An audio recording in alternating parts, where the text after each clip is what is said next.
Hey everyone, thanks for tuning in. Before we begin, make sure you hit the like button, the subscribe, the bell, and share this with someone that you think it would be a blessing to. And don't forget to join us every Wednesday night at 6:30 here in Surprise, Arizona. And remember, youth matter.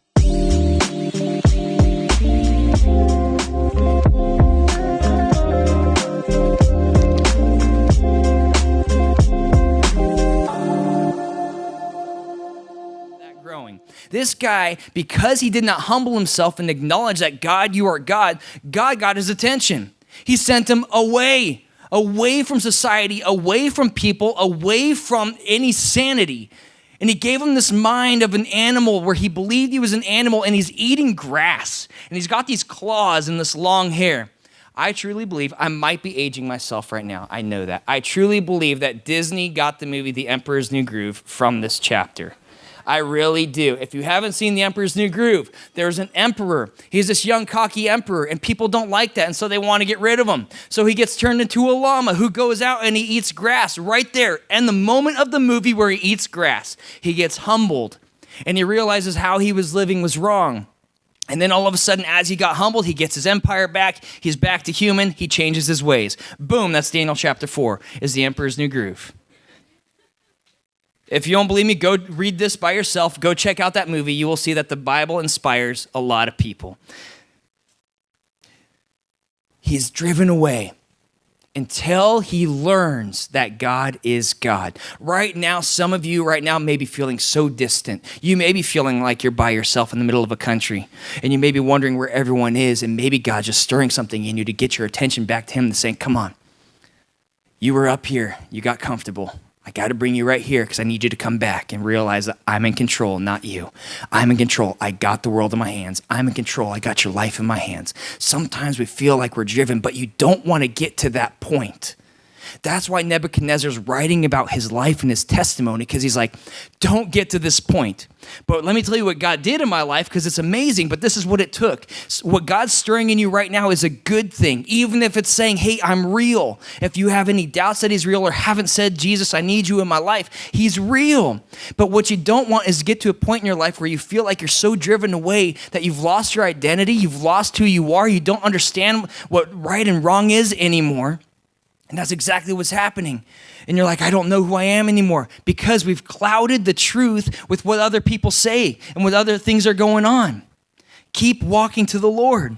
It says this in verse 34. After this time had passed, I, Nebuchadnezzar, looked up to heaven.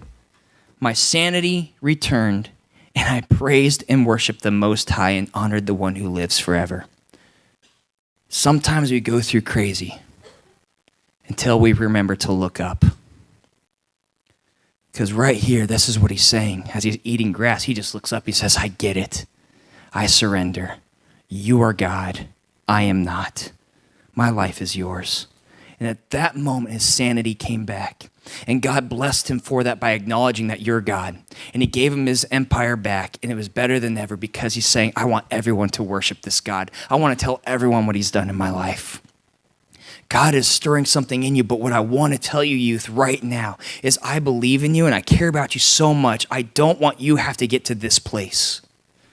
Right now, you have a choice of who you want to live for, who you want to serve, how you want to walk your life. And I'm telling you, if you want to do everything else but God, this is where it's going to take you. If he wants to, he'll get your attention. He will get your attention. You don't want it to get there. But I'll tell you what God's done in my life, I just want to go tell everyone about it. The doubts, the insecurities, the identity crisis that I had, I got to realize something. It doesn't matter if you're rich or if you're poor, you are a child of the King of Kings and you're royalty, and that's not going anywhere. That you are loved, that you're cared for, that there is a plan for you. It doesn't matter your background. It doesn't matter your past. It doesn't matter the thing that you've done. God sees you where you're at right now, and he's like, I got you. And he will put people in your life. Don't ignore what God is stirring within. He's putting people in your lives to help guide you on the path he's taking you to. It is exciting when you say yes to God. Way more exciting when you say yes to the world. The world is so temporary. It comes and goes, just like a morning fog. It's there 1 minute, then it's gone. This is what lasts forever. When you say yes to God, you get to say yes to eternity. And one day we get to stand before him, and he's going to wipe away that last tear. He's going to say, welcome home. Where no longer all the craziness in this world is going to be a bother. We get to be in the world that lasts forever. And that's only because God sent his son Jesus to die for us. All of our sins, everything that we've done, he sucked up on a cross with him. It's all done. And when Christ died, he rose again because our God is a God who lives, which means we get to live too. And when you believe that he rose again, you get to be looked at from God as redeemed, as a child of the King of Kings, and he's got you in his hand.